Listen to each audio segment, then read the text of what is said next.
liked his pictures, which they often did. "Jacob! Jacob!" Archer shouted. Exasperated by the noise, yet loving children, Steele picked nervously at the dark little coils on his palette. "I saw your brother,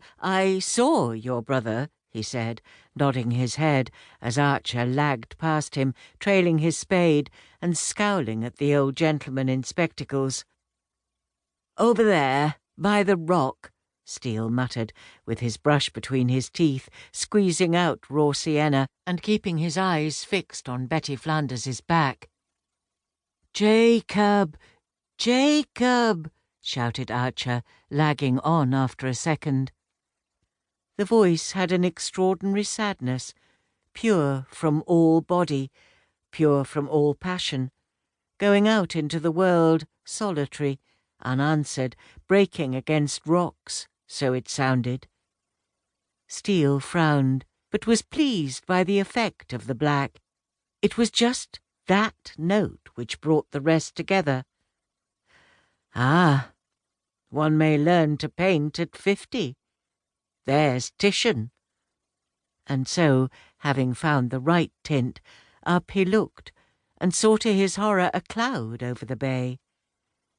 Mrs. Flanders rose, slapped her coat this side and that to get the sand off, and picked up her black parasol.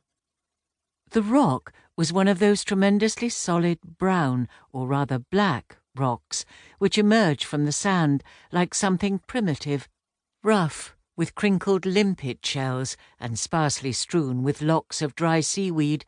A small boy has to stretch his legs far apart, and indeed to feel rather heroic before he gets to the top. And there, on the very top, is a hollow full of water, with a sandy bottom, with a blob of jelly stuck to the side, and some mussels. A fish darts across, the fringe of yellow-brown seaweed flutters, and out pushes an opal-shelled crab. "Oh, a huge crab," Jacob murmured, and begins his journey on weakly legs on the sandy bottom. Now, Jacob plunged his hand. The crab was cool and very light, but the water was thick with sand, and so, scrambling down, Jacob was about to jump, holding his bucket in front of him, when he saw, stretched entirely rigid, side by side, their faces very red, an enormous man and woman.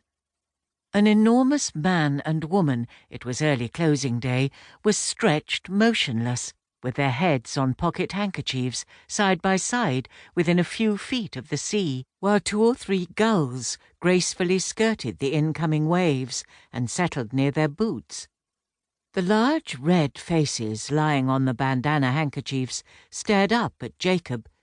Jacob stared down at them.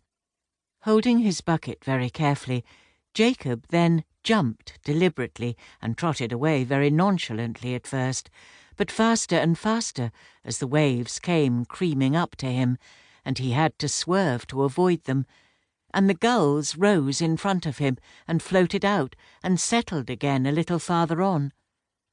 A large black woman was sitting on the sand. He ran towards her. "Nanny, Nanny!" he cried, sobbing the words out on the crest of each gasping breath. The waves came round her. She was a rock. She was covered with the seaweed which pops when it is pressed. He was lost. There he stood. His face composed itself.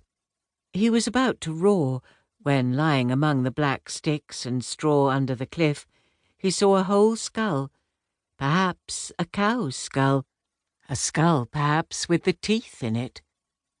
Sobbing, but absent-mindedly, he ran farther and farther away, until he held the skull in his arms. "There he is!" cried Mrs. Flanders, coming round the rock, and covering the whole space of the beach in a few seconds. "What has he got hold of? Put it down, Jacob. Drop it this moment. Something horrid, I know. Why didn't you stay with us, naughty little boy? Now put it down. Now come along, both of you." And she swept round, holding Archer by one hand and fumbling for Jacob's arm with the other. But he